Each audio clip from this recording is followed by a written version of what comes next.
Isang malakas na lagpak ng mga papel ang bumasag sa aking katauhan sa gitna ng isang maruming kafe. "Pirmahan mo na yan, janitress." Ang sigaw ng asawa kong ipinagpalit ang aming sumpa sa lason ng ambisyon.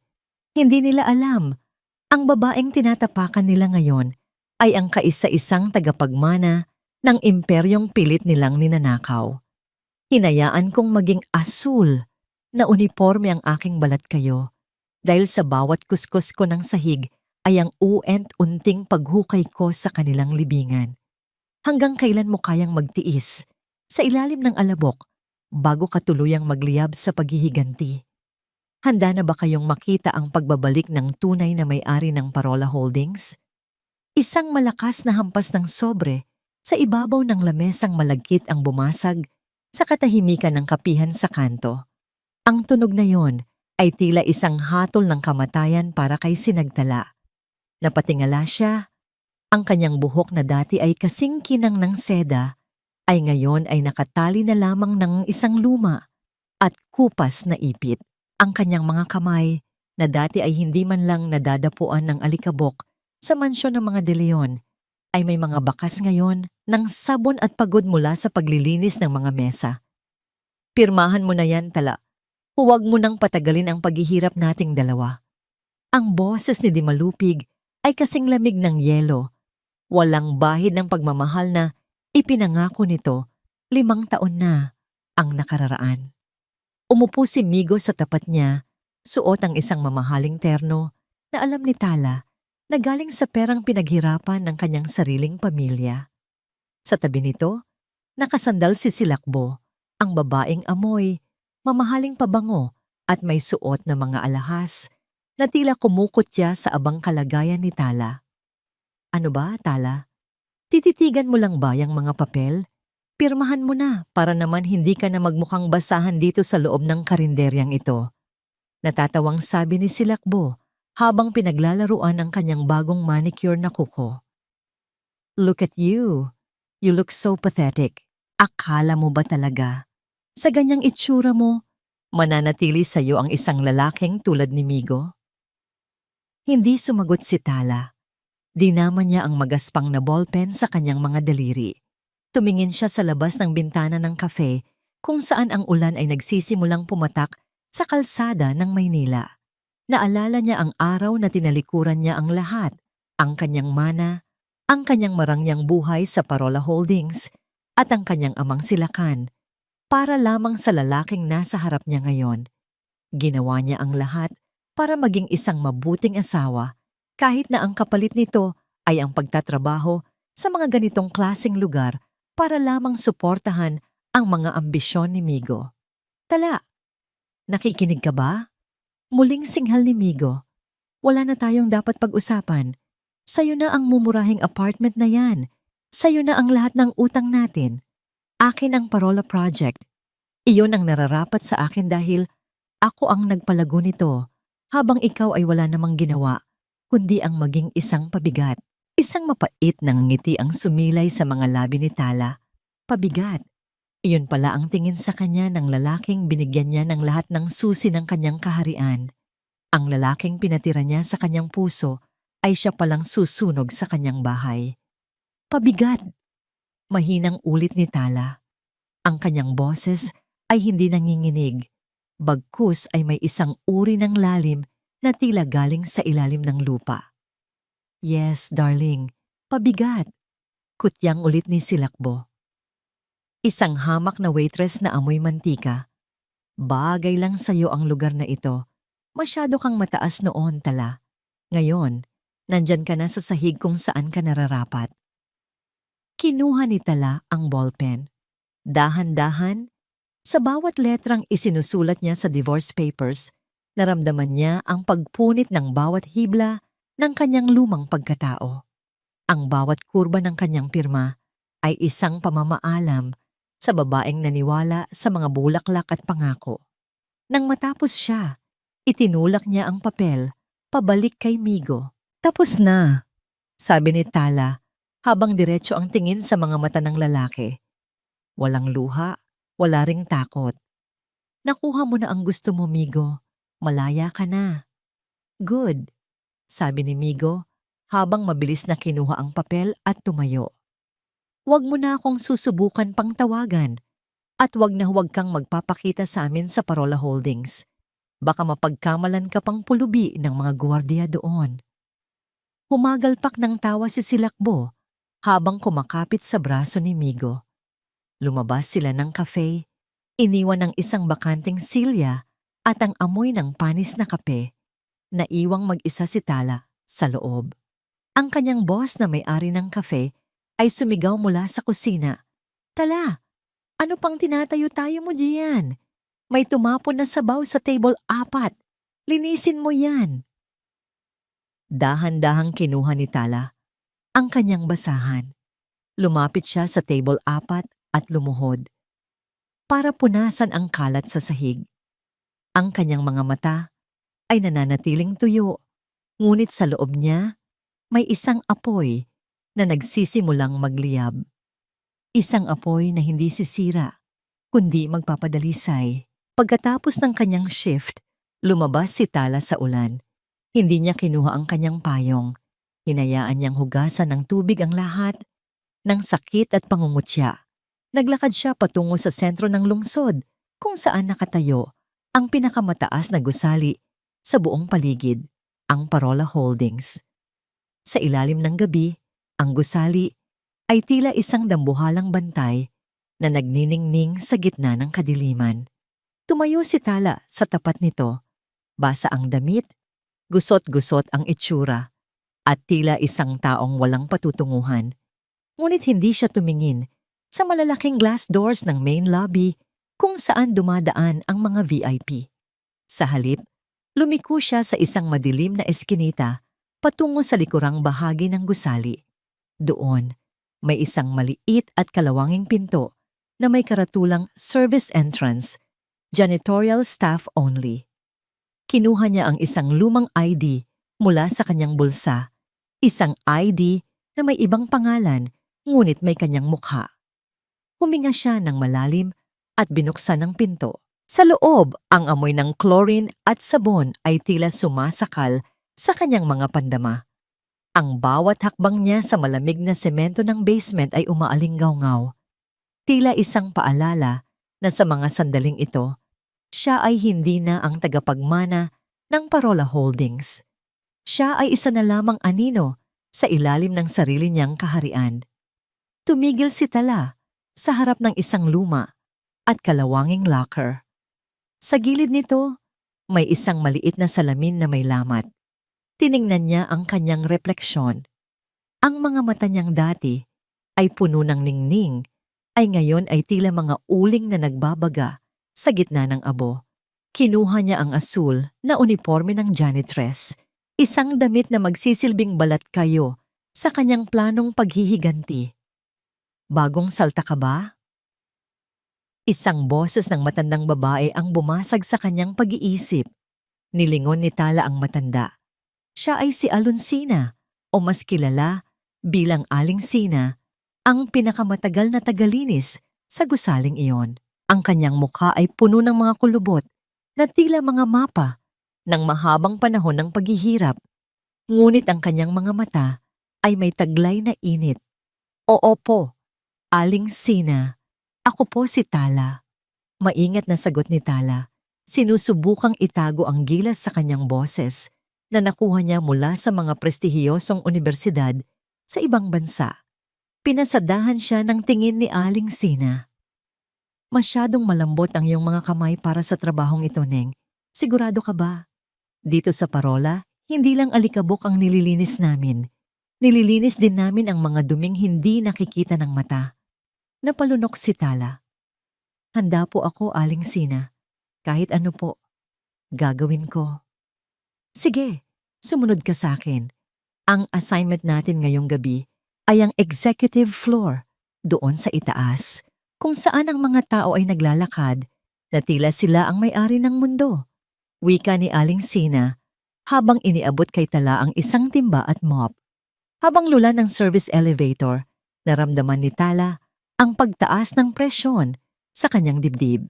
Ang bawat palapag na nadadaanan nila ay tila isang baitang pabalik sa buhay na kanyang tinalikuran. Nang bumukas ang pinto sa ika-4 na palapag, ang karangyaan ng hallway ay sumalubong sa kanila.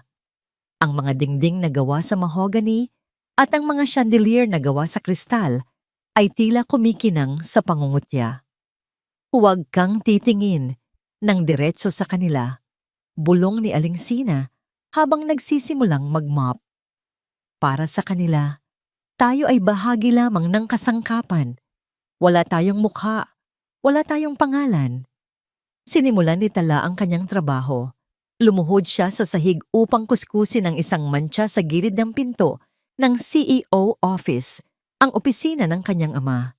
Doon, sa ilalim ng kanyang mga palad, naramdaman niya ang lamig ng marmol.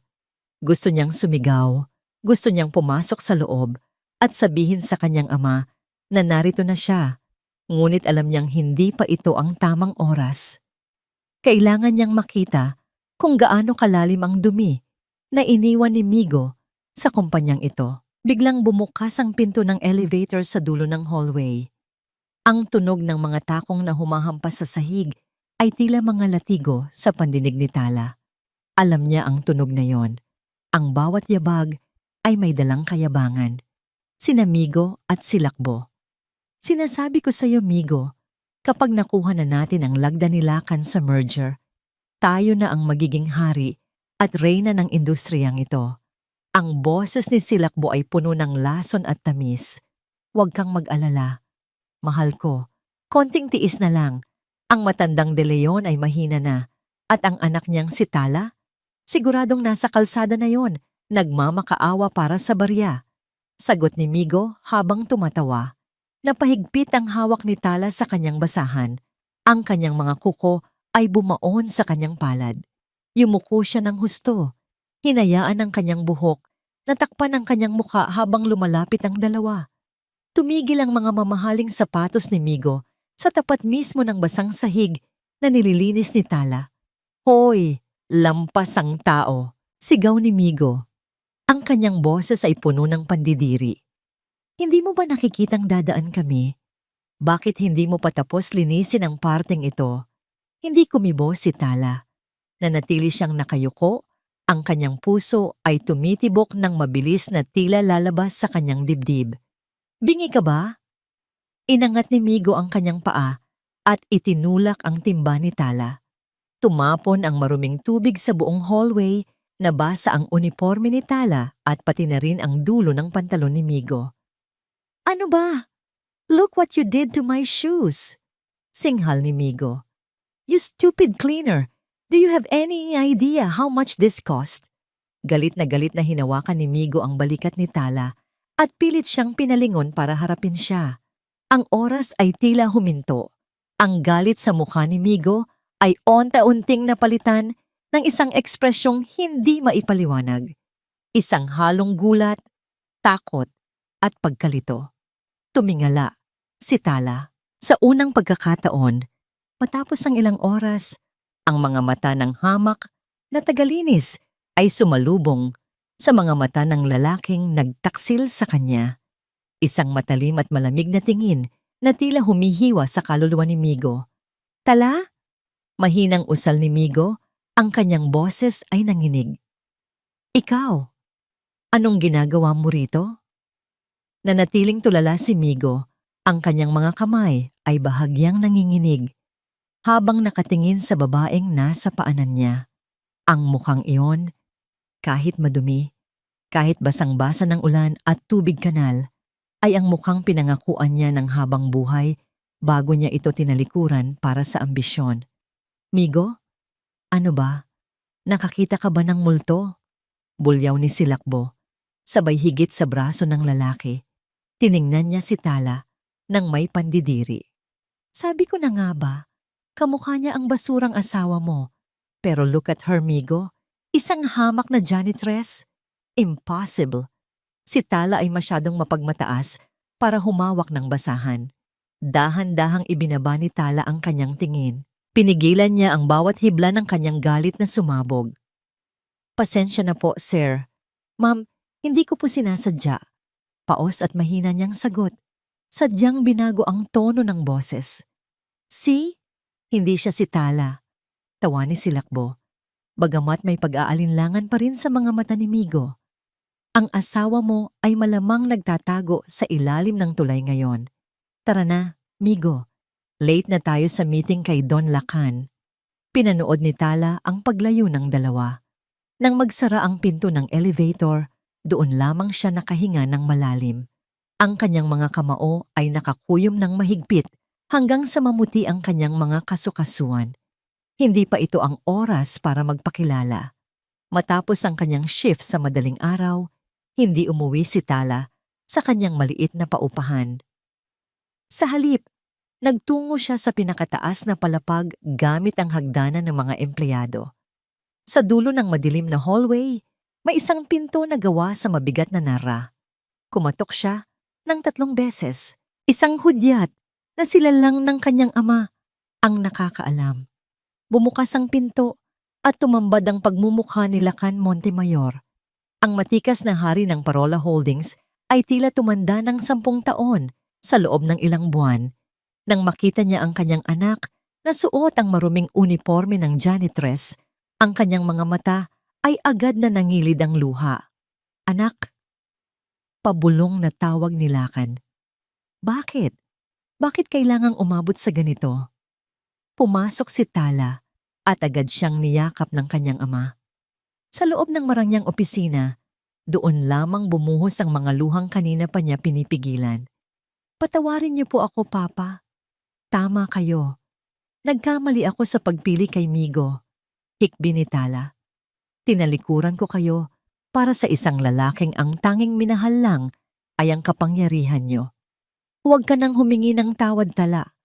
Ang mahalaga ay bumalik ka, sabi ni Lacan habang hinahaplos ang buhok ng anak. Sabihin mo lang, at ngayon din ay ipapatapon ko ang lalaking iyon sa kalsada. Bubuwagin ko ang lahat ng ibinigay ko sa kanya. Umiling si Tala. Pinunasan niya ang kanyang mga luha at tumingin ng diretso sa kanyang ama. May bagong apoy sa kanyang mga mata. Hindi, Papa. Kung gagawin natin yon ngayon, lalabas lang siyang biktima. Gusto kong makita ng lahat ang tunay niyang kulay. Gusto kong makita kung gaano kalalim ang dumi na ipinasok niya sa kumpanyang binuo niyo. Determinadong sabi ni Tala. Mananatili ako rito bilang isang janitress. Walang makakaalam kundi kayo at si Aling Sina. Pero ang hirap na daranasin mo, Tala, ang pangungutya ng mga tao, pag-aalala ni Lacan. Sanay na ako sa sakit, Papa. Mas masakit ang traidor na nasa loob ng sarili mong tahanan kaysa sa sahig na kailangang kuskusin, sagot ni Tala. Kailangan kong malaman kung sino ang mga tapat sa inyo at kung sino ang mga kasabwat ni Migo at Silakbo sa pagnanakaw sa Parola. Nang gabing iyon, sa loob ng opisina ng kanyang ama, kinuha ni Tala ang isang gunting. Sa harap ng salamin, dahan-dahan niyang ginupit ang kanyang mahabang buhok hanggang sa umabot ito sa kanyang balikat. Ang bawat hibla ng buhok na nahuhulog sa sahig ay tila mga piraso ng kanyang lumang buhay na tinatapon na niya. Kinaumagahan, isang bagong Tala ang humarap sa salamin. Maikli ang buhok, walang kolorete sa mukha, at suot ang uniformeng may mantsa.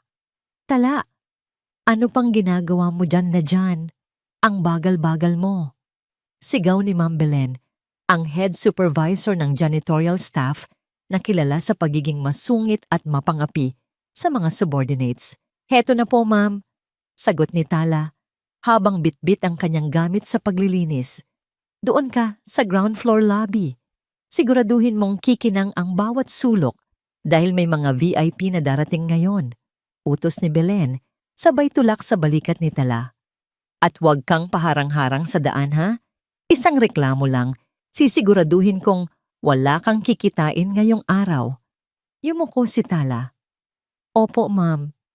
Habang naglilinis sa lobby, nakita ni Tala ang pagdating ng mga executive.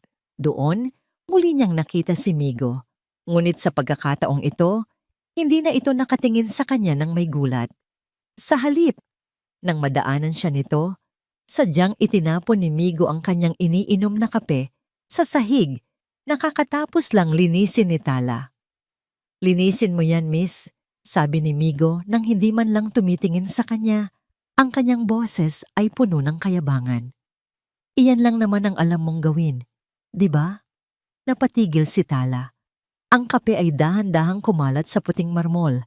Sa gilid ng kanyang paningin, nakita niya si Migo na nakangisi, tila sinusubukan kung siya ba talaga ang kanyang asawa o isang kamukha lamang. Ngunit bago pa makasagot si Tala, isang matikas na lalaki ang humarang sa harap ni Migo.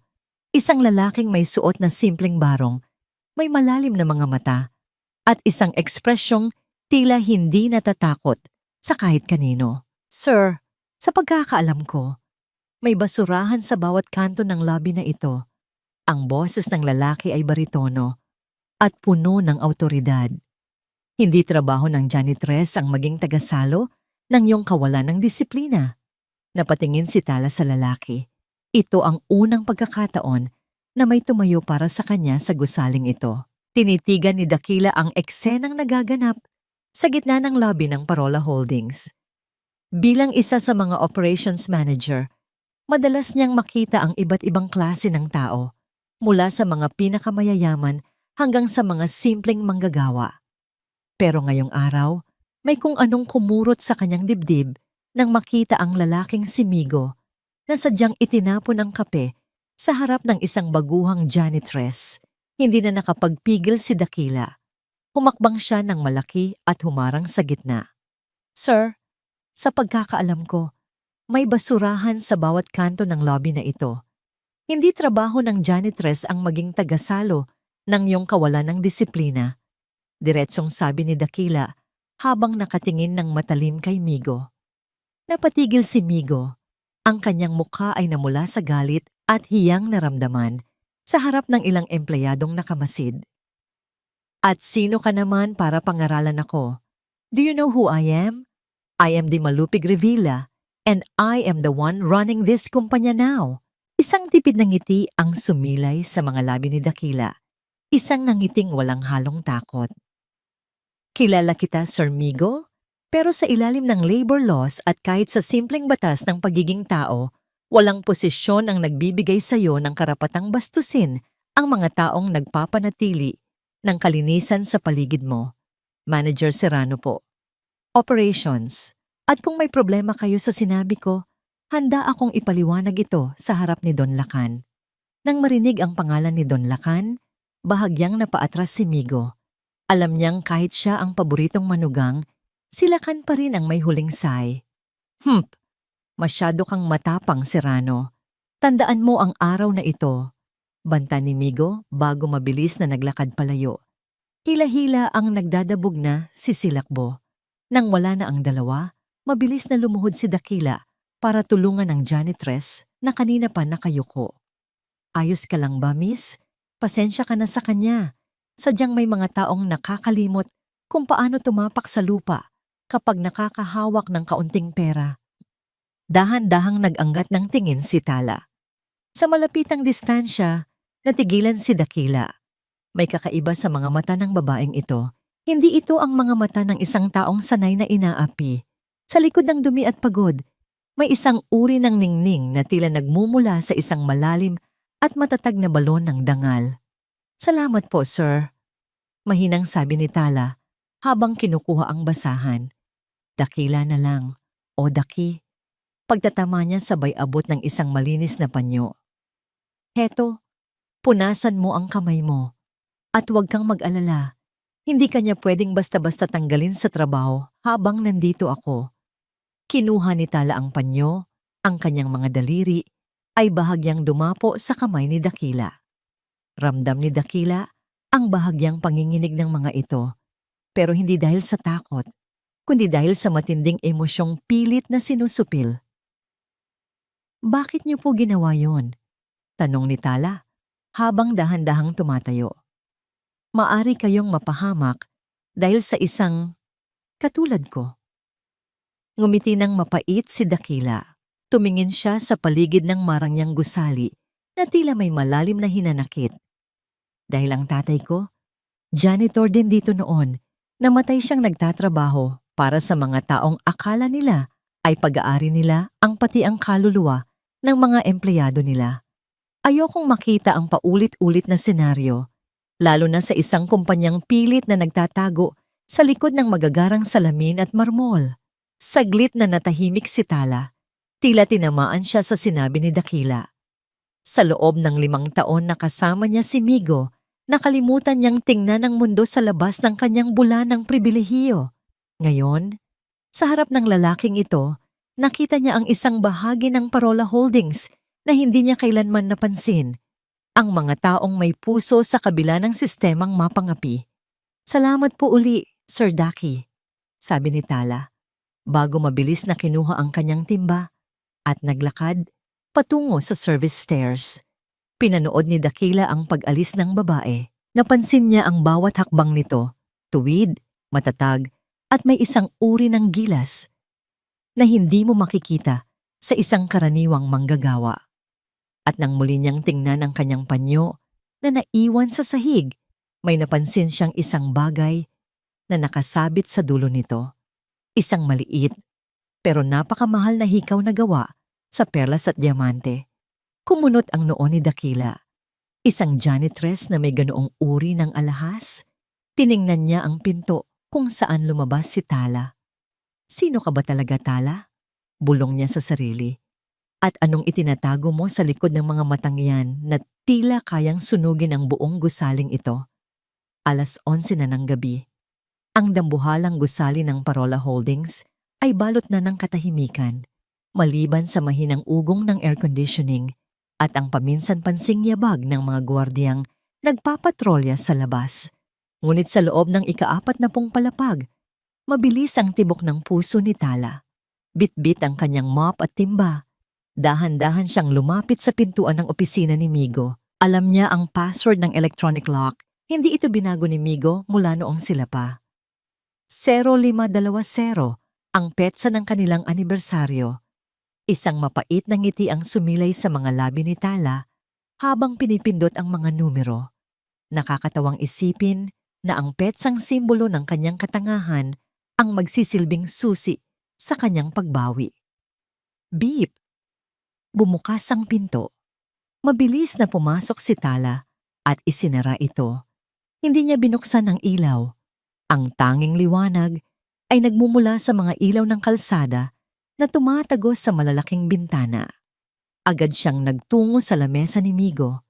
Kailangan niyang mahanap ang mga dokumento tungkol sa Project Amihan. Ang proyektong alam niyang ginagamit ni Migo para dahan-dahang ilipat ang pondo ng kumpanya sa isang dummy account. Binuksan niya ang laptop. Habang naghihintay na mag-load ang system, nanginginig ang kanyang mga daliri. "Dalian mo, Tala. Dalian mo," bulong niya sa sarili. Nang makita ang file, mabilis niyang isinaksak ang isang USB drive. Ang asul na ilaw ng loading bar ay tila napakabagal. Ngunit bago pa matapos ang pag-copy, nakarinig siya ng mga boses sa hallway. "Sinasabi ko sa iyo, Migo, kailangan nating mapirmahan to bago bumalik ang matanda mula sa bakasyon niya sa Tagaytay." Ang boses ni Silakbo, malakas at puno ng kumpiyansa. "Sandali lang, naiwan ko ang cellphone ko sa mesa. Kunin ko lang at aalis na tayo," sagot ni Migo. Napako si Tala sa kanyang kinatatayuan. Papalapit ang mga yabag. Wala na siyang oras para lumabas. Mabilis niyang hinugot ang USB, isinara ang laptop, at nagtago sa ilalim ng malawak na lamesang gawa sa mahogany. Bumukas ang pinto. Bumukas ang ilaw. Mula sa kanyang pinagtataguan, nakikita ni Tala ang makintab na sapatos ni Migo at ang matulis na takong ni Silakbo. Amoy na amoy niya ang matapang na pabango ng babae na tila sumasakal sa kanya. "Nasaan na ba yon?" Naiinis na sabi ni Migo habang kinakalkal ang mga gamit sa ibabaw ng mesa. Ang bawat kalabog sa itaas ay tila suntok sa dibdib ni Tala. Halos hindi siya humihinga. Ang kanyang muka ay ilang pulgada na lang mula sa sapatos ni Migo. "Heto na," nahanap ko na, sabi ni Migo. Ngunit sa halip na umalis, naririnig ni Tala ang pag-upo ni Migo sa swivel chair. Wait, parang mainit pa ang laptop ko. Binuksan ba ito ng IT kanina? Nanlamig ang buong katawan ni Tala. Kung sisilip si Migo sa ilalim para tingnan ang mga kable, tapos na ang lahat. Baka nag-update lang yan, Migo. Huwag kang ang praning. Reklamo ni Silakbo. Tara na. Naghihintay na ang reservation natin sa GC. Sandali lang. Titingnan ko lang kung eksaktong papayuko na si Migo nang biglang may kumatok ng malakas sa pinto. Tok, tok, tok. Sir Migo, sir, nandyan po ba kayo? Isang baritonong boses ang umalingaw-ngaw. Si Dakila. Napatayo ng tuwid si Migo. Serrano, anong ginagawa mo rito ng ganitong oras? Binuksan ni Dakila ang pinto nang hindi naghihintay ng pahintulot. Pasensya na, sir. May nakita kasi kaming leak sa piping ng banyo sa palapag na ito. Kailangan naming i-check ang main valve dito sa loob ng opisina nyo para hindi bahain ang server room sa ibaba. Leak? Ngayon pa talaga? Galit na sabi ni Silakbo. Opo, ma'am. Emergency po. Baka masira ang mga kagamitan. Seryosong sagot ni Dakila. Dahil sa inis, hinila na ni Silakbo ang braso ni Migo. Hayaan mo na yang mga trabahador na yan, Migo. Malulunod tayo sa stress, hindi sa tubig. Tara na. Padabog na lumabas ang dalawa. Serrano, siguraduhin mong nakakunci yan pag alis nyo. Sigaw ni Migo bago tuluyang nawala ang kanilang mga yabag. Naiwan ang katahimikan, nanatiling nakatago si Tala, nanginginig ang buong katawan sa takot at kaba. Maaari ka nang lumabas, Tala. Nagulat si Tala. Dahan-dahan siyang gumapang palabas mula sa ilalim ng mesa. Nakatayo si Dakila sa tapat ng pinto, nakahalukip-kip at may malalim na tingin sa kanyang mga mata. Walang leak, walang emergency. Alam ni Dakila na nandoon siya. Sa Sir Daki, pautal na sabi ni Tala habang inaayos ang kanyang gusot na uniforme. Hindi sumagot si Dakila. Sa halip lumapit siya at kinuha ang isang bagay sa sahig sa tabi ng paa ni Tala. Isang maliit na piraso ng papel. Ang listahan ng mga dummy accounts na nalaglag niya kanina sa pagmamadali. Tiningnan ni Dakila ang papel. Pagkatapos ay tumingin kay Tala. Ang kanyang ekspresyon ay halo ng pagkamangha at pag-aalala. Sabi ko na nga ba, hindi ka lang isang simpleng tagalinis. Bulong ni Dakila. Anong ginagawa mo, Tala? Alam mo bang pwedeng mabulok sa kulungan ang sino mang mahuhuli sa ginagawa mo? Tumingin si Tala nang diretso sa mga mata ni Dakila. Wala na ang takot. Pinalitan na ito ng apoy ng determinasyon. Ginagawa ko lang ang nararapat, Sir Daki. Binabawi ko lang ang ninakaw nila. Hindi lang sa akin, kundi sa lahat ng mga taong pinagsamantalahan nila sa kumpanyang ito. Sa labas, muling kumidlat, nagbibigay ng panandali ang liwanag sa madilim na opisina. Sa sandaling iyon, alam ni Tala na hindi na siya nag-iisa sa laban na ito. Ngunit alam din niya ang panganib. Kung tutulungan siya ni Dakila, pareho silang magiging target ng isang kaaway na walang awa. Nakaakyat na ang araw sa gitna ng langit, at ang init nito ay tumatago sa semento ng rooftop ng Parola Holdings. Dito, malayo sa mga mata ng mga tsismis na empleyado at sa mapanuring tingin ng mga boss, nakahanap si Dakila ng isang munting santuaryo. Narinig niya ang mahinang yabag sa likuran niya.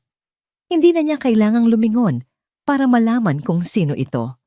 Ang amoy ng simpleng sabon at ang gaan ng bawat hakbang ay sapat na para makilala niya si Tala.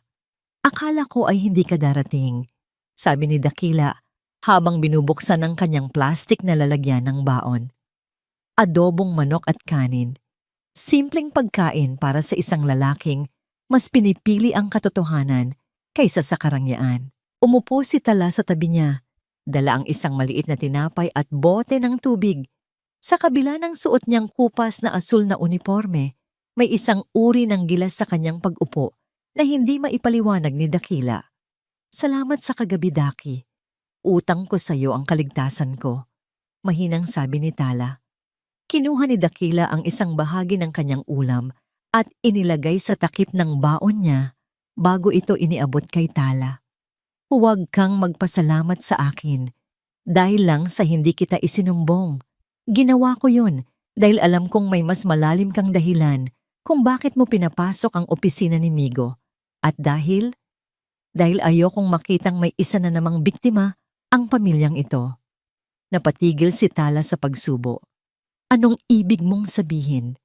Tumingin si Dakila sa malayo, sa abot tanaw kung saan ang mga barko sa Manila Bay ay tila mga laruan na lamang. Ang kanyang mga mata na laging matapang ay biglang binalot ng isang malalim na lungkot. Alam mo ba kung bakit ako naging operations manager dito sa kabila ng galit ko sa kumpanyang ito? Tanong ni Dakila. Para magmanman, para siguraduhin na wala ng ibang manggagawa ang daranas ng dinanas ng tatay ko. Huminga ng malalim si Dakila.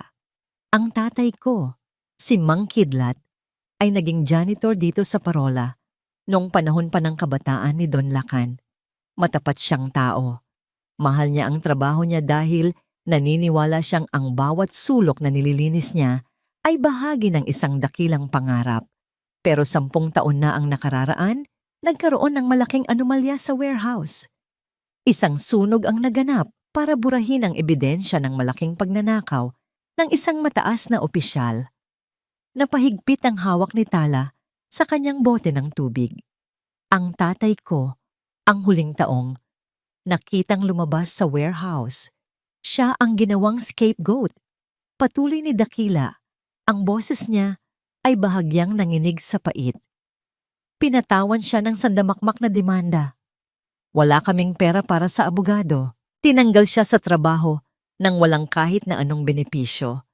Namatay siya sa heart attack dahil sa sobrang stress at hiya.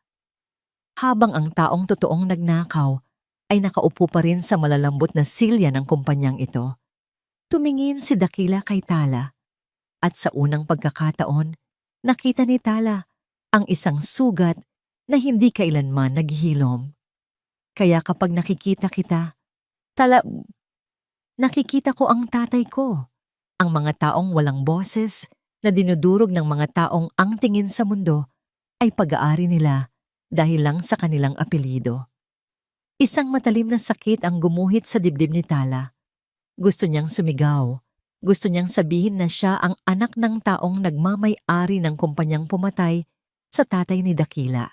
Gusto niyang humingi ng tawad para sa isang kasalanang hindi niya alam, pero ang kanyang pamilya ang may pananagutan. Daki, hindi ko alam, bulong ni Tala. Ang kanyang mga kamay ay dahan-dahang dumapo sa braso ni Dakila bilang anloo. Patawarin mo kami. Patawarin mo. Napakunot ang noo ni Dakila. Bakit ka humihingi ng tawad, Tala? Hindi mo naman kasalanan ang ginawa ng mga De Leon. Mabilis na binawi ni Tala ang kanyang kamay, natauhan sa kanyang muntik ng pag-amin. Ang ibig kong sabihin, bilang kapwa mo manggagawa, nakikiramay ako sa iyo. At pangako, Daki, lalabas ang katotohanan. Hahanap tayo ng hustisya. Ngumiti ng bahagya si Dakila, isang nangiting puno ng pag-asa. Iyon ang dahilan kung bakit kita pinoprotektahan. May kakaiba sa'yo, Tala. Hindi ka lang janitress. Ang mga mata mo, may dala silang pangako ng pagbabago. Ngunit ang katahimikan ng kanilang tanghalian ay biglang binasag ng malakas na tunog ng public address system ng gusali. Attention all employees. This is a priority announcement from the Office of the Executive Vice President, Mr. Dimalupig Revilla. A confidential and highly sensitive file has been stolen from the executive floor. All staff, especially the janitorial and security personnel, are ordered to remain in their current positions for a mandatory and total bag search. No one is allowed to leave the building until the investigation is complete. Nanlamig ang dugo ni Tala. Ang USB drive na naglalaman ng mga ebidensya ay nasa loob ng kanyang bulsa sa loob ng locker room. Tala, kailangan mong makaalis dito. Mabilis na sabi ni Dakila. Ang kanyang muka ay puno ng babala. Alam ni Migo na may nakakuha ng files niya. Gagawin niyang biktima ang sino mang pinakamahina sa paningin niya. Hindi ako aalis, Daki. Determinadong sabi ni Tala habang tumatayo. Kung tatakas ako, lalo lang silang magkakaroon ng dahilan para pagbintangan ako. Hahaharapin ko sila. Tala, huwag kang maging matigas ang ulo. Si Migo ay walang awa kapag nasusukol. Nang bumaba sila sa lobby, tumambad sa kanila ang isang magulong eksena. Lahat ng mga janitor at janitress ay nakapila. Ang kanilang mga gamit ay nakakalat sa sahig habang hinahalughog ng mga security guard. Sa gitna ng lahat, nakatayo si Migo at si Lakbo. Tila mga Panginoong naghahanap ng mapaparusahan.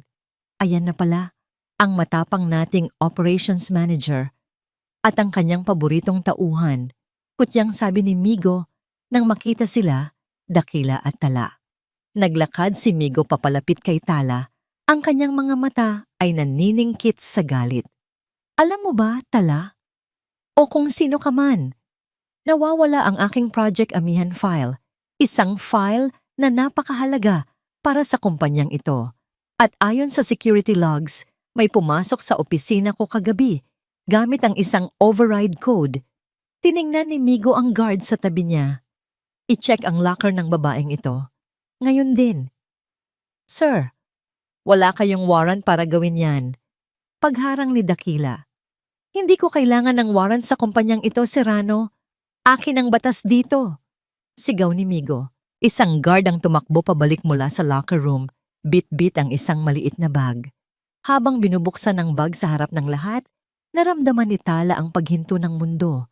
Ngunit bago pa mailabas ng guard ang laman ng bag, isang boses na puno ng awtoridad ang umalingaw-ngaw mula sa itaas ng engrandeng hagdanan. Itigil ang kaguluhang ito, si Don Lacan. Lahat ay napalingon, maliban kay Migo na nakangisi pa rin. Papa, mabuti at nandito kayo. May magnanakaw tayong nahuli sa loob mismo ng kumpanya. Tumingin si Don Lacan kay Tala. Pagkatapos ay kay Migo. Ang kanyang muka ay tila gawa sa bato. Ibigay mo sa akin ang bag na yan. Utos ni Don Lacan sa security guard. Dahan-dahang lumapit ang guard at iniabot ang bag. Kinuha ni Don Lacan ang USB drive na nasa loob nito. Tumingin siya kay Tala nang may malalim na kahulugan. Isang tingin na tila nagtatanong kung handa na ba siya. Migo? Sabi ni Don Lacan sa isang mahinahon, ngunit nakakatakot na tono. Sa loob ng opisina ko, ngayon din, at isama mo ang babaeng ito, ang janitress. Sa loob ng opisina ni Don Lacan, ang hangin ay tila naging kasing bigat ng tingga. Nakatayo si Tala sa gitna, suot pa rin ang kanyang basang uniforme, habang si Migo at si Lakbo ay nakatayo sa tapat niya na tila mga huradong handang magbaba ng hatol. Ibinagsak ni Don Lacan ang USB drive sa ibabaw ng kanyang mesa. Migo, sinasabi mo na ang janitress na ito ang nagnakaw ng mahahalagang files mula sa iyong laptop? Opo, Papa. Malinaw ang ebidensya. Natagpuan ang USB sa kanyang bag. Sino pa ba ang magkakaroon ng interes sa Project Amihan kundi ang isang taong gustong magbenta ng sikreto natin sa mga kalaban? Depensa ni Migo, ang kanyang boses ay puno ng pagkukunwari. Tumingin si Lacan kay Tala. Anong masasabi mo, Tala? Huminga ng malalim si Tala. Bago pa siya makapagsalita, biglang sumingit si Silakbo. Don Lacan, hindi lang po files ang nawawala. Kanina lang, bago kami bumaba sa lobby, napansin kong wala na sa aking bag ang aking diamond engagement ring. Isang 5 karat diamond na nagkakahalaga ng milyon-milyon. Nanlaki ang mga mata ni Tala. Ito na ang bitag. At sigurado akong ang babaeng ito rin ang kumuha. Sigaw ni Silakbo habang itinuturo si Tala.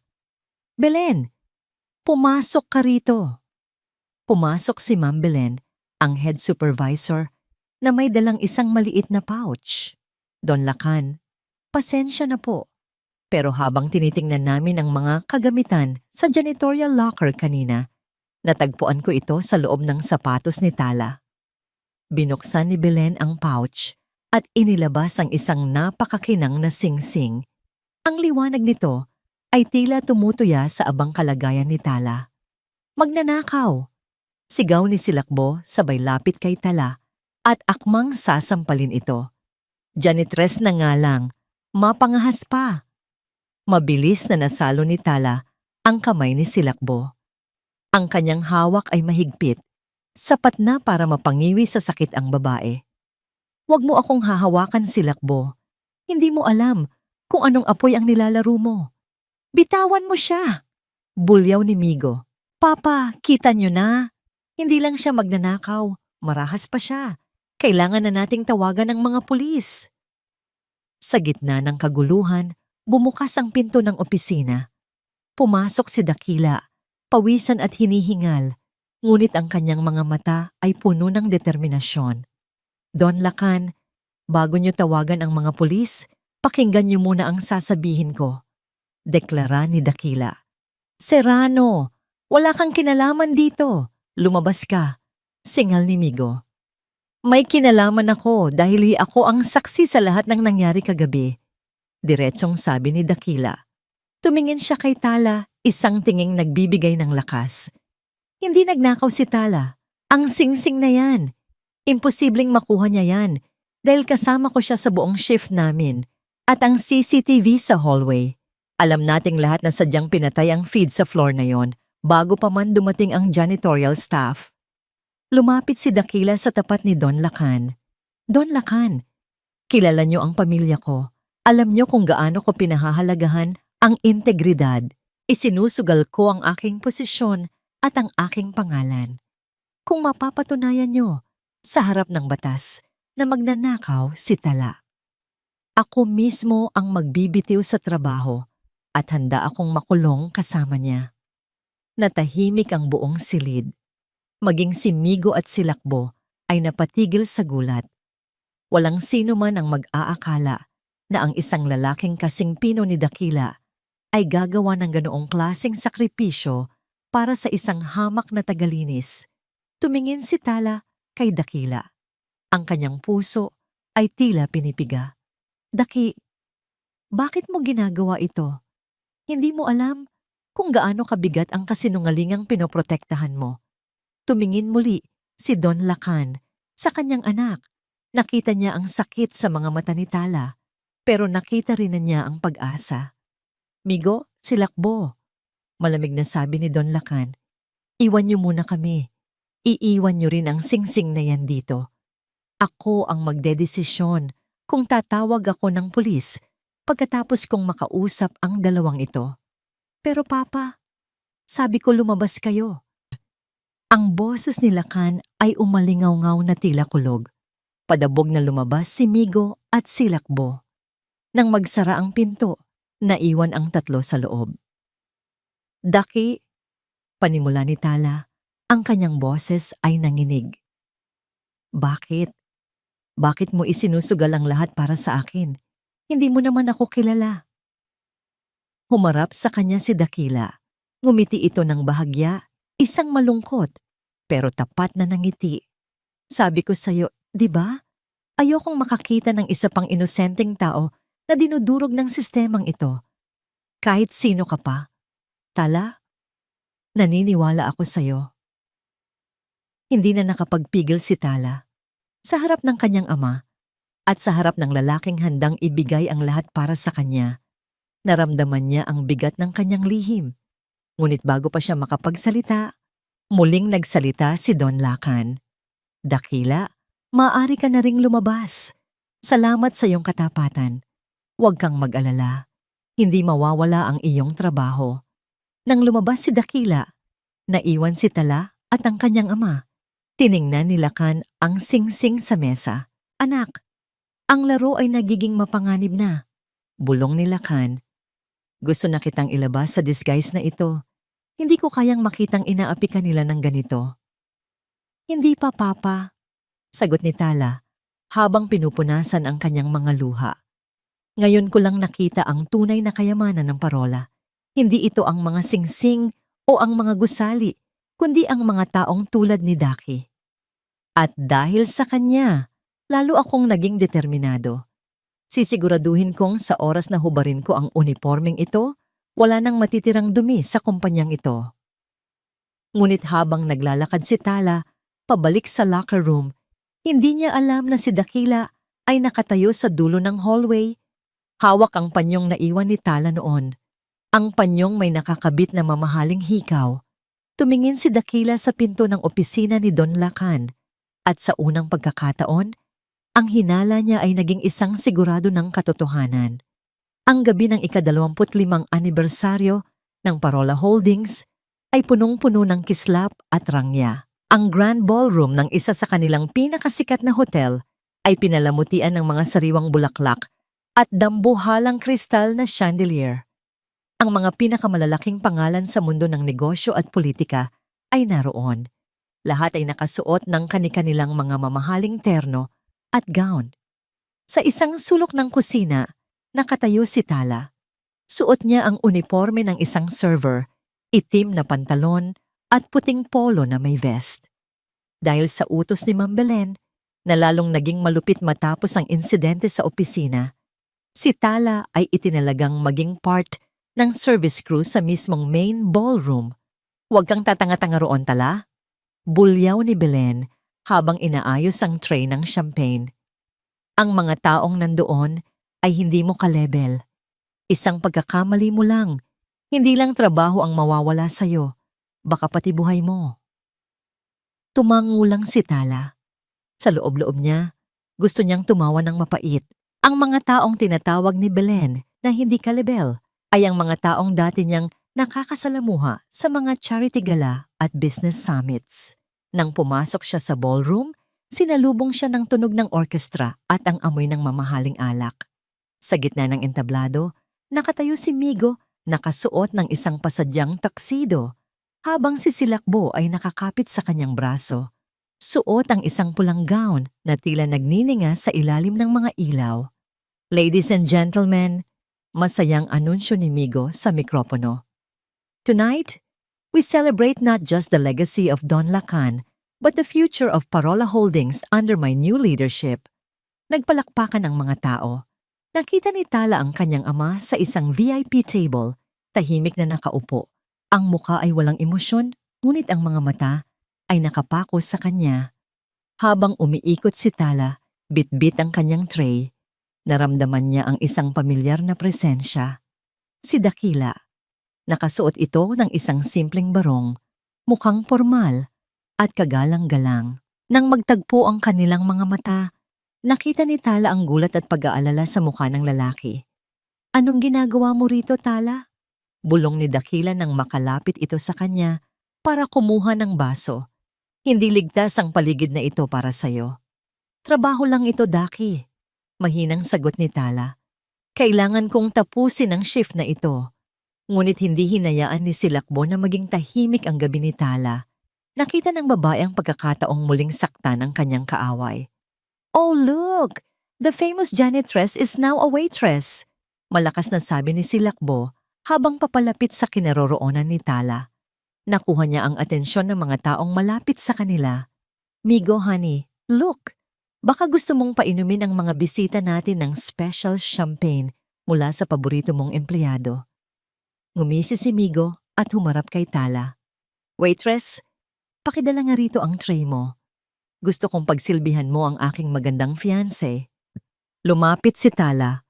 Ang kanyang ulo ay nakayuko, ngunit ang kanyang likod ay nananatiling tuwid. Habang inaabot ni Silakbo ang isang baso, sadyang binitiwan ng babae ang baso bago pa man ito mahawakan ng maayos. Clash! Nababasag ang kristal sa sahig. Ang champagne ay tumalsik sa sapatos ni Silakbo at sa uniforme ni Tala. Ay, how clumsy! Tawa ni Silakbo. Ang dumi mo na nga, lalo ka pang naging madumi. Linisin mo yan, Tala. Ngayon din, gamitin mo ang mga kamay mo para pulutin ang mga bubog. Silakbo, tama na yan. Pagpigil ni Dakila, ang kanyang boses ay nanginginig sa galit. Huwag kang makialam, Serrano, singal ni Migo. Linisin mo yan, waitress. Di ba sanay ka namang lumuhod sa harap ko? Napahinga ng malalim si Tala. Marami ng tao ang nakatingin. Ang ilan ay bumubulong, ang ilan ay tila naaawa. Dahan-dahang lumuhod si Tala para pulutin ang mga bubog. Ngunit habang ginagawa niya ito, naramdaman niya ang isang paa na sadyang tumapak sa kanyang mga daliri. Sisilakbo. Idiniin ng babae ang kanyang takong sa kamay ni Tala. Isang matalim na sakit ang gumuhit sa katawan ni Tala, ngunit hindi siya dumaing. Sa halip tumingala siya. Sa sandaling iyon, ang lahat ng pagpapanggap ay tila naglaho. Ang kanyang tingin ay hindi na tingin ng isang janitress. Ito ay ang tingin ng isang De Leon, isang tingin na punong-puno ng kapangyarihan at puot. Ang mga bubog na ito ay madaling linisin, Silakbo. Malamig na sabi ni Tala. Sapat na para marinig ng mga nasa paligid. Pero ang dumi ng iyong budhi, kahit gaano pang champagne ang ibuhos mo, hinding-hindi mo na ito malilinis. Napatulala si Silakbo sa gulat. Nabitawan niya ang kanyang pagkakatapak. Tumayo si Tala.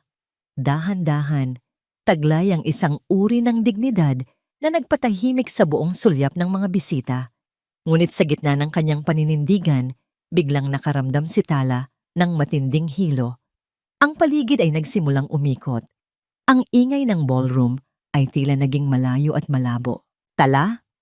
Ang huling narinig niyang boses ay kay Dakila. Sinubukan ni Tala na humawak sa gilid ng lamesa, pero ang kanyang mga tuhod ay nanghina. Ang tray na hawak niya ay bumagsak sa sahig.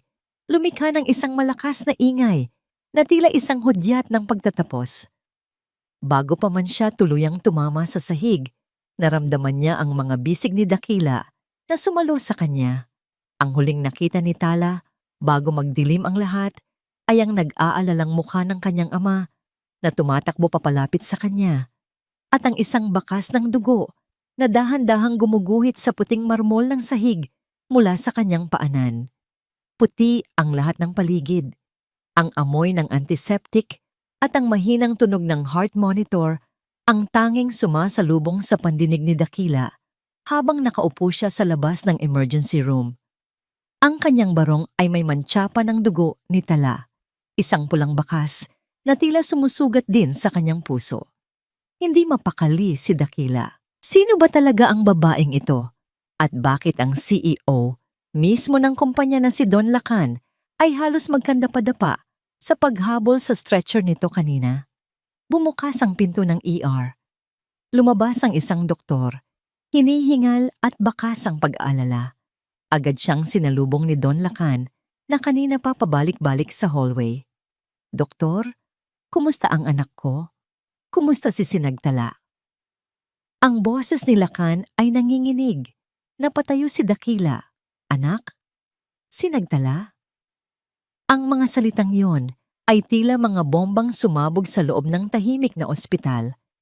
Ligtas na po ang pasyente, Don Lacan, panimula ng doktor.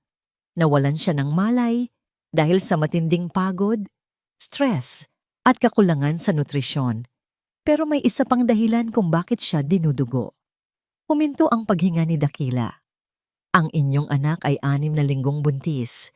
Maselan ang kanyang pagbubuntis, lalo na't may mga bakas ng pisikal na trauma at emosyonal na paghihirap. Kailangan niyang magpahinga ng lubos kung gusto nating maisalba ang bata. Patuloy ng doktor. Buntis, si Tala ay buntis. At alam ni Dakila kung sino ang ama. Si Migo. Ang lalaking humihiya sa kanya sa harap ng maraming tao, ang lalaking nagtaksil sa kanya ay ang ama ng batang nasa sinapupunan niya. Napaupo si Dakila sa bench, tila nawalan ng lakas ang kanyang mga tuhod. Ang lahat ng pag-aalala niya, ang lahat ng paghanga niya sa matapang na janitress, ay biglang nabalot ng isang malaking tanong. Lumapit si Don Lacan kay Dakila. Ang matanda ay tila mas lalong tumanda sa loob ng isang gabi.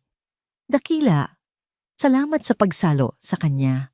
Tumingin si Dakila nang diretso sa mga mata ni Lakan. Sino po ba talaga siya, Don Lakan? Bakit siya nagpapanggap na janitor sa sarili niyang kumpanya? Huminga ng malalim si Lakan at naupo sa tabi ni Dakila. Siya si Sinagtala de Leon, ang kaisa-isang tagapagmana ng Parola Holdings. Tinalikuran niya ako 5 taon na ang nakararaan para kay Migo. Pero nang bumalik siya sa akin, wasak ang kanyang puso at dangal. Pinili niyang magtago sa ilalim ng asul na uniforme para makita ang katotohanan. Ang katotohanang pilit ninyong itinatago sa akin. Bakit hindi niyo sinabi sa akin? Pait na tanong ni Dakila. Nagmukha akong tanga sa pagprotekta sa kanya, habang siya pala ang may-ari ng lahat ng ito. Dahil gusto niyang makilala ka, Dakila. Sinabi niya sa akin na ikaw lang ang tanging lalaking tumingin sa kanya nang hindi dahil sa kanyang pera o pangalan. Paliwanag ni Lakan. Ngumiti ng mapait si Dakila. Pero ang katotohanan ay mayaman pa rin siya. At ako pa rin ang anak ng janitor na kinalimutan ng kumpanya niyo. Ang agwat namin ay hindi mabubura ng isang asul na uniforme. Tumayo si Dakila. Ang sakit ng katotohanan ay mas matindi pa sa pagod na nararamdaman niya. Pakiramdam niya ay muli siyang pinagtaksilan ng tadhana. Ang babaeng mahal na niya ay hindi pala ang babaeng akala niya ay kapantay niya sa hirap. Eksaktong bumukas ang pinto ng kwarto ni Tala. Isang nurse ang lumabas at sinabing gising na ang pasyente. Agad pumasok si Don Lakan. Sumunod si Dakila. Ngunit tumigil siya sa may pintuan. Nakita niya si Tala na nakasandal sa mga unan. Maputla pero gising na. Ang kanyang mga mata ay agad na humanap sa pintuan at nagtagpo ang kanilang mga paningin. Mahinang tawag ni Tala. Ang kanyang boses ay puno ng pagsusumamo. Tumingin si Dakila sa kanya, hindi sa isang janitress, kundi sa isang De Leon. Tumingin siya sa tiyan ni Tala, kung saan naroon ang bunga ng pag-ibig nito sa lalaking sumira sa buhay ng kanyang ama. Nandito ang papa mo, Ma'am Sinagtala. Malamig na sabi ni Dakila. Mabuti at ligtas kayo. At ang inyong anak. Daki, sandali. Hayaan mong magpaliwanag ako, sabi ni Tala habang sinusubukang bumangon. Wala na po kayong dapat ipaliwanag, putol ni Dakila. Nahanap ko na ang sagot sa tanong ko kung sino kayo. At sa tingin ko, hindi na ako kailangan sa kwentong ito. Tinalikuran ni Dakila ang kwarto. Bawat hakbang niya palayo ay tila may kasamang pagpunit sa kanyang puso. Dakila, sigaw ni Tala mula sa loob, ngunit hindi lumingon ang lalaki. Habang naglalakad si Dakila sa madilim na parking lot ng ospital, isang itim na sasakyan ang humarang sa kanya. Bumaba ang bintana at tumambad ang mukha ni Migo na may bakas ng alak sa hininga at ngising mapang-asar. Serrano, nabalitaan ko ang balita. Ang asawa ko, buntis, at ikaw ang nagdala sa kanya rito? Tawa ni Migo. Salamat sa pag-aalaga sa gamit ko, janitor. Pero huwag kang mag-alala. Kukunin ko na ang sa akin. Alam ko na ang sikreto niyo ni Sinagtala. Nananatiling madilim ang silid sa ospital. Ang tanging liwanag ay ang mula sa mga bituin sa labas at ang malamlam na ilaw ng monitor. Nakatingin si Tala sa kisame habang ang kanyang kamay ay dahan-dahang humahaplos sa kanyang tiyan. Sa loob niya, may isang buhay na nagsisimulang tumibok. Isang buhay na bunga ng isang pag-ibig na naging lason. Bumukas ang pinto. Inakala niya ay ang kanyang ama, ngunit ang anino ni Dakila ang tumambad. Hindi ito lumapit. Nanatili itong malapit sa pintuan, tila may isang dambuhalang pader na nakaharang sa pagitan nila. Pakinggan mo ako. Pagsusumamo ni Tala, ang kanyang boses ay paos sa pag-iyak. Hindi ko ginustong maglihim sa'yo. Noong nakilala kita, hindi ako ang heiress ng Parola. Ako lang si Tala, ang babaeng wasak, ang babaeng walang matakbuhan. Ikaw ang nagbigay sa akin ng lakas para muling huminga. Pero ang katotohanan ay ikaw pa rin ang may-ari ng lahat ng ito, Tala. Ang boses ni Dakila ay puno ng pait. Habang ako, gabi-gabing natutulog na may galit sa puso dahil sa ginawa ng pamilya mo sa tatay ko. Paano kita mamahalin kung ang bawat tingin ko sa'yo ay nagpapaalala sa akin kung gaano kawalang kwenta ang buhay ng mga tulad naming mahihirap sa mata ng mga De Leon? Daki, hindi ko alam ang tungkol sa tatay mo. Iyon na nga, Tala. Hindi mo alam dahil nasa itaas ka. Ang mga nasa itaas, hindi nila nakikita ang mga dinudurog nila sa ibaba. Putol ni Dakila. Huminga siya ng malalim, pilit na pinipigilan ng luha. Ang batang dinadala mo. Si Migo ang ama. Di ba? Hindi nakasagot si Tala. Ang katahimikan niya ay sapat na para kay Dakila. Magkaiba ang mundo natin, Tala. At sa mundong ito, ang isang janitor ay walang puwang sa buhay ng isang reyna. Lalo na kung ang reynang yon ay may dinadalang alaala ng kanyang kaaway. Tinalikuran siya ni Dakila. Sa pagkakataong ito, naramdaman ni Tala ang isang uri ng kalungkutan na mas masakit pa sa pagkakataong iniwan siya ni Migo. Dahil kay Migo, nawala ang kanyang yaman, pero kay Dakila, pakiramdam niya ay nawala ang kanyang kaluluwa. Kinabukasan, sa kabila ng pagtutol ng kanyang ama, ipinatawag ni Tala si Migo sa isang pribadong lounge sa ospital. Dumating si Migo, hindi bilang isang nag-aalalang asawa, kundi bilang isang lalaking nagnanais na manalo sa isang laro. So, the princess has finally decided to wake up? Kutyang sabi ni Migo habang nauupo sa tapat ni Tala. Anong drama ito sinagdala? Ang pagpapanggap bilang janitress? Masyadong pang pelikula. Pero aminin ko, nabilib ako. Akala ko talaga ay tuluyan ka ng naging basura. Tinitigan siya ni Tala ng matagal. Migo, paano kung sabihin ko sa'yo na may nangyari sa atin bago tayo maghiwalay? Paano kung may bunga ang pagsasama natin? Tumawa si Migo, isang tawang walang kasing lamig. Bunga? You mean a child? Tala, wag mo akong patawanin. Kung buntis ka man, sigurado ka bang akin yan? O baka naman sa janitor na tagapagtanggol mo? Nanigas ang katawan ni Tala sa narinig. And let's say, akin nga yan. Pagpapatuloy ni Migo, habang lumalapit ang mukha niya kay Tala, ang kanyang mga mata ay puno ng lason. I don't need a child with you. Ang batang yan ay isang pagkakamali. Isang basurang dapat itapon bago pa man makasira sa plano namin ni Silakbo. Kung may balak kang gamitin ang batang yan para makuha ang kumpanya, nagkakamali ka. I will make sure that child never sees the light of day. Sa sandaling iyon, may isang bagay na namatay sa loob ni Tala.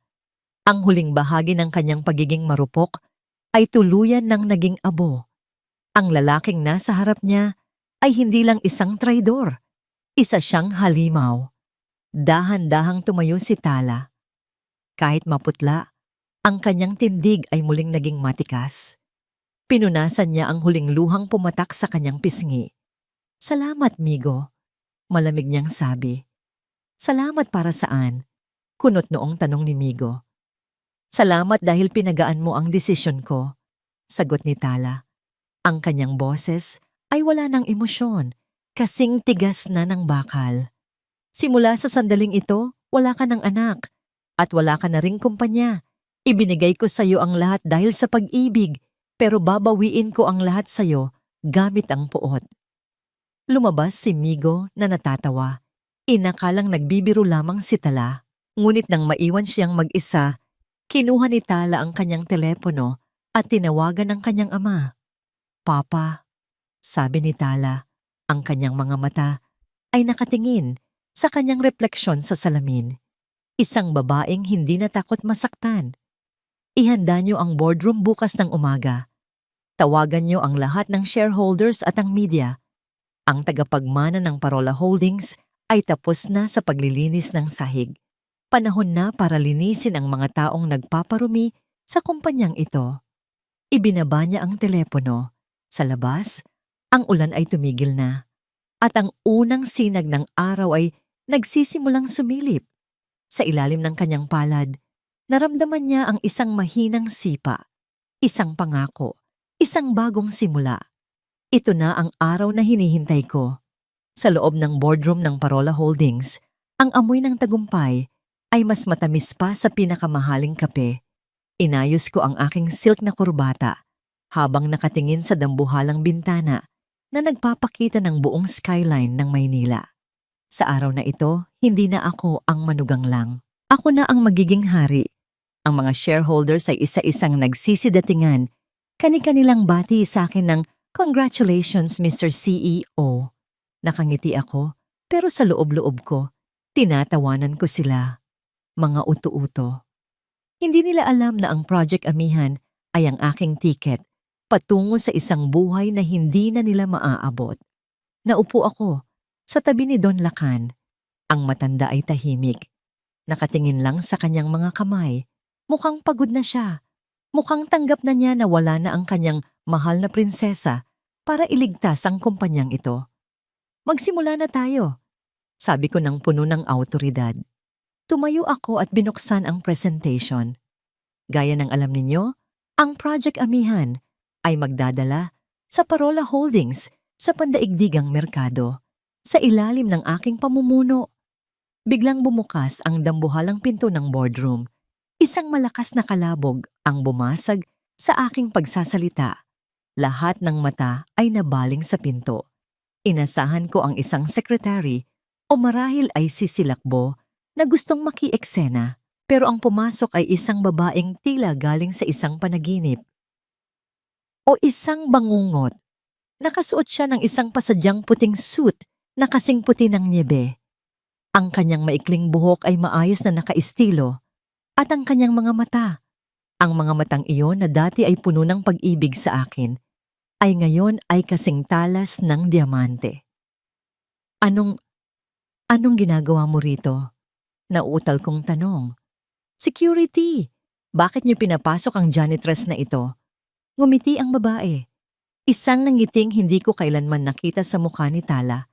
Isang ngiting puno ng lason at kapangyarihan. "Janitress?" Mahinahon niyang sabi, pero ang boses niya ay umalingaw-ngaw sa buong silid. "Mukhang nakalimutan mo na yata kung sino ang kinakausap mo, Migo. O baka naman masyado kang nalunod sa perang hindi naman sayo." Lumapit siya sa gitna ng mesa at ibinagsak ang isang makapal na folder sa harap ng mga shareholders. "Ako si Sinagtala de Leon, ang kaisa-isang tagapagmana ng kumpanyang ito," deklara niya, "at narito ako para linisin ang duming iniwan ng lalaking ito sa loob ng aking tahanan." "Nasisiraan ka na ba ng bait?" Sigaw ko, pilit na itinatago ang panginginig ng aking boses. "Papa, paalisin niyo siya. She's unstable." Ngunit hindi kumibo si Don Lacan. Sa halip, tumayo ang matanda at tumabi sa kanyang anak. Ang aking anak ang may-ari ng 60% ng shares ng kumpanyang ito. Migo, siya ang may huling say. Mabilis na binuksan ni Tala ang projector, pero hindi ang aking presentation ang lumabas. Ang bumulaga sa screen ay ang listahan ng mga dummy accounts sa ilalim ng Project Amihan.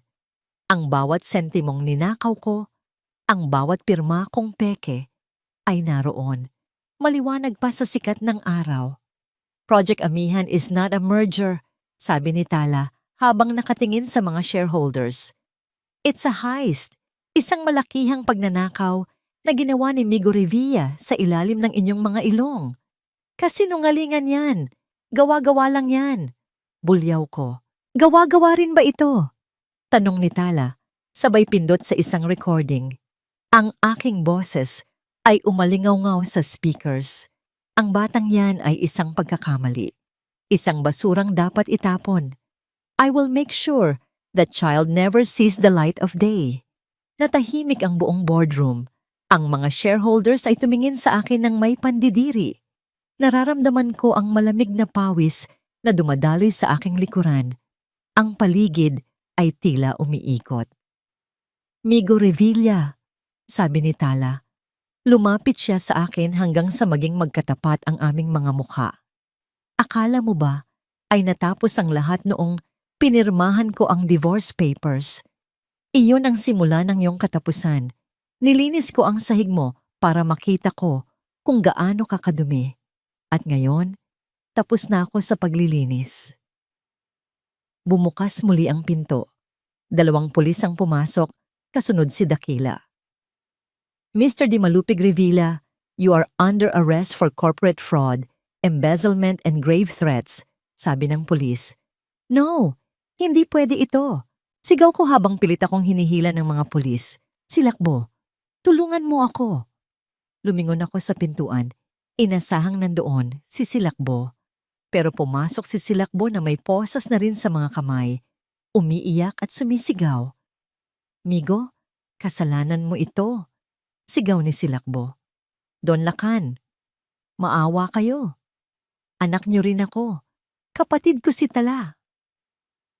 Nanlaki ang mga mata ko. Anong sinasabi niya? Tumingin si Tala kay Silakbo nang may halong awa at puot. Alam ko ang lahat, Silakbo. Alam ko na ikaw ang bunga ng pagkakamali ng tatay ko sa ibang babae.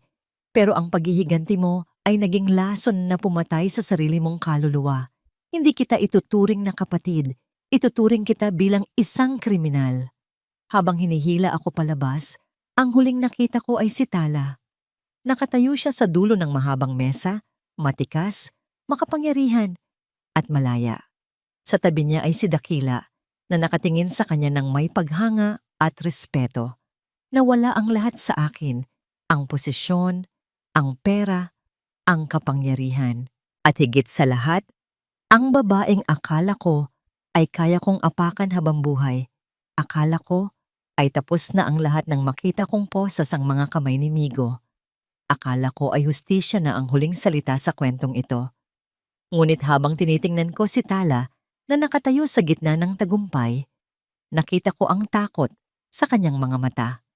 Isang takot na hindi para sa kanyang sarili, kundi para sa isang taong mahalaga sa amin. Nasaan si Aling Sina? Biglang sigaw ni Tala. Lumingon ako sa paligid. Ang matandang janitress na naging sandigan ni Tala sa dilim ay wala sa loob ng boardroom. Biglang tumunog ang walkie-talkie ng isa sa mga security guard. Sir, si Silakbo! Nakatakas siya sa mga pulis sa parking lot at hawak niya ang matandang janitress. Papunta sila sa rooftop.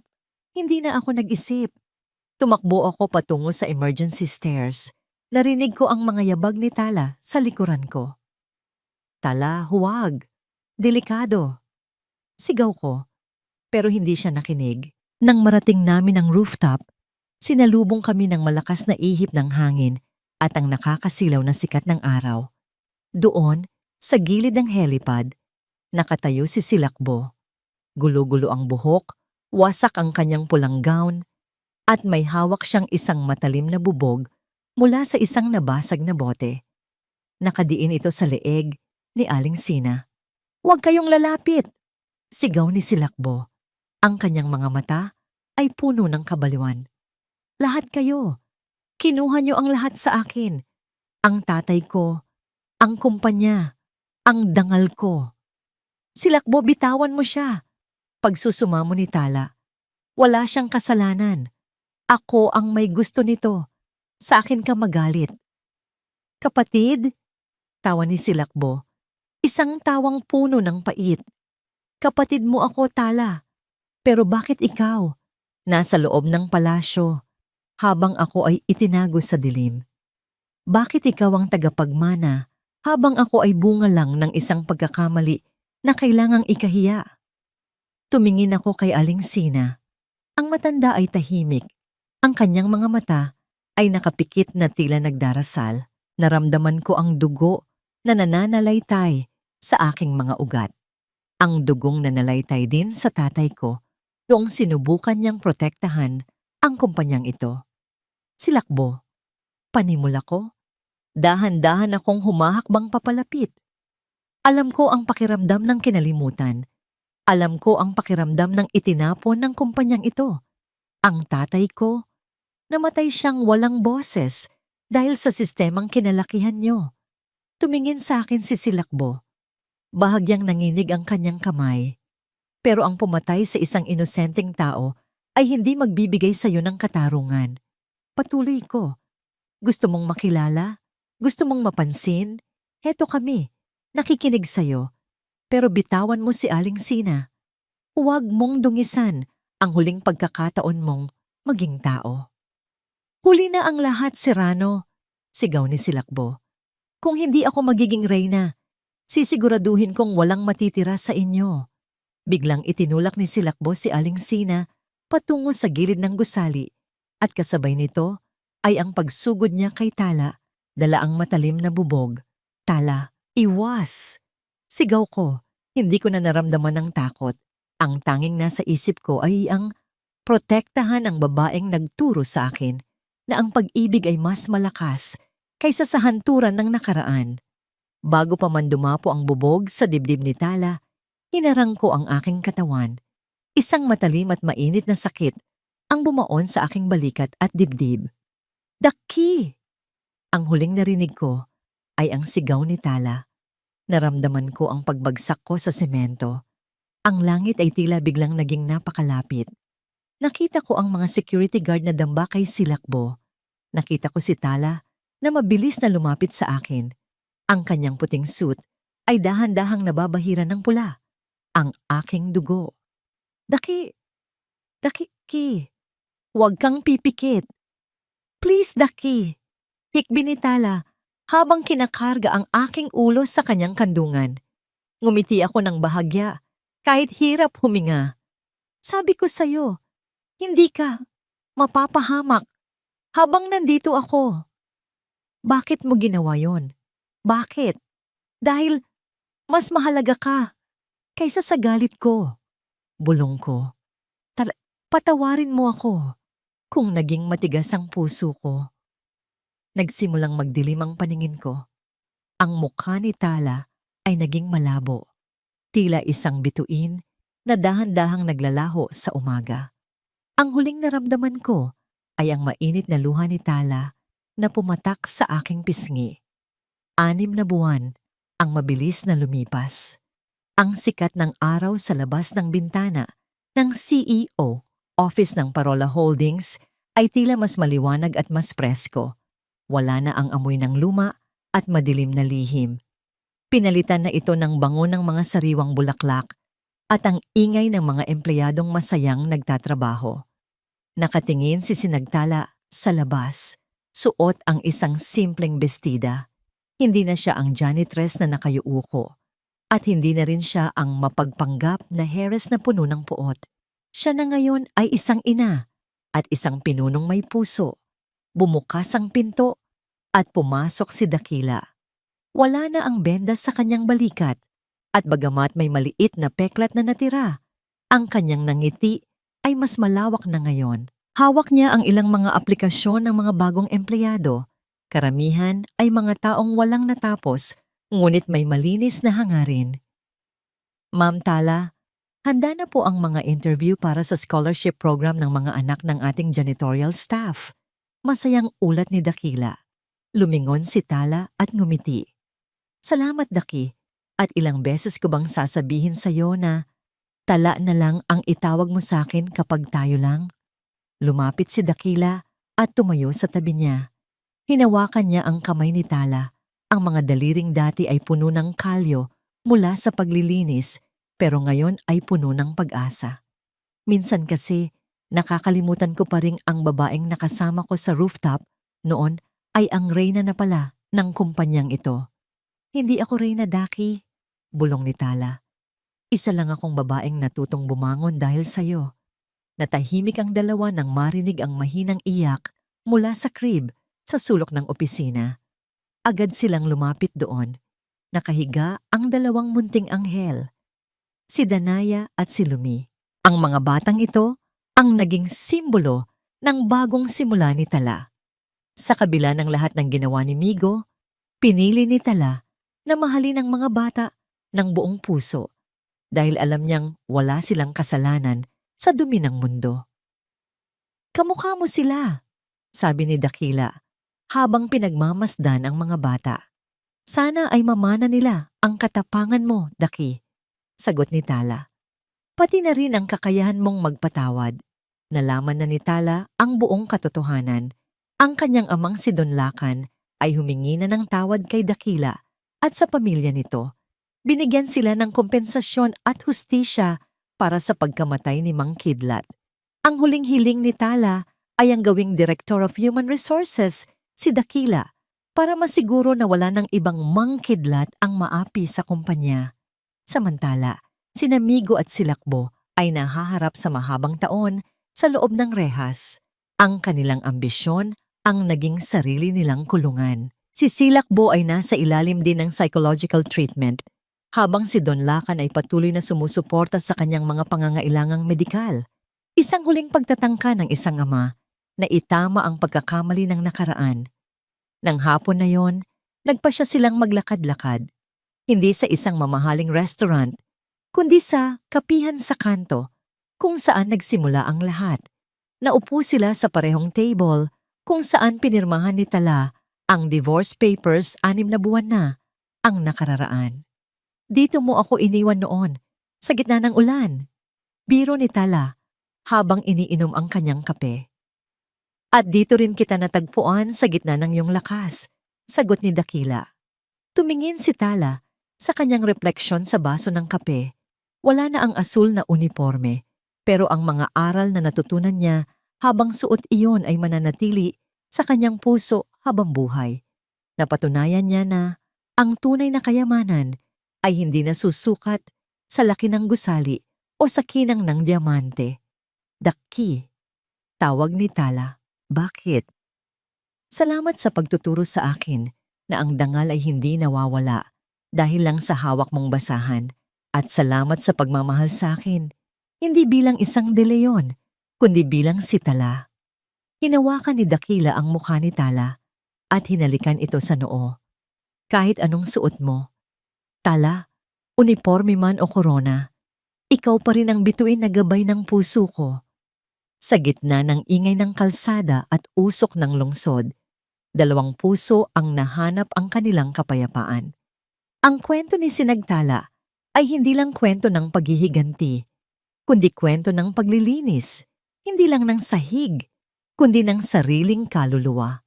Dahil sa huli, ang pinakamahalagang korona na maaari nating isuot ay ang ating integridad at ang kakayahang magmahal ng walang kondisyon.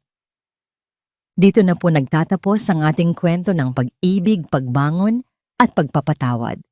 Ang sa likod ng alabok ay isang paalala sa ating lahat na anuman ang ating katayuan sa buhay, ang ating tunay na halaga ay nakaukit sa ating mga gawa at sa kabutihan ng ating puso. Sana ay naging inspirasyon sa inyo ang paglalakbay ni Sinagtala at Dakila. Ang bawat pagsubok ay may katapat na tagumpay at ang bawat dilim ay may kasunod na liwanag. Maraming salamat po sa inyong pakikinig at pagsuporta sa aming channel. Kung nagustuhan nyo ang kwentong ito, huwag kalimutang i-like, i-share sa inyong pamilya at mga kaibigan. At mag-subscribe na rin para lagi kayong updated sa mga susunod pa naming kwento. I-click nyo ang notification bell para kayo ang unang makarinig kapag may bago kaming upload. Ano pong klaseng kwento ang gusto nyong mapakinggan sa susunod? I-comment nyo lang po sa ibaba at sisikapin naming ibahagi ang mga kwentong malapit sa inyong puso. Pagpalain po kayo ng Panginoon, kayo at ang inyong buong pamilya. Hanggang sa muli.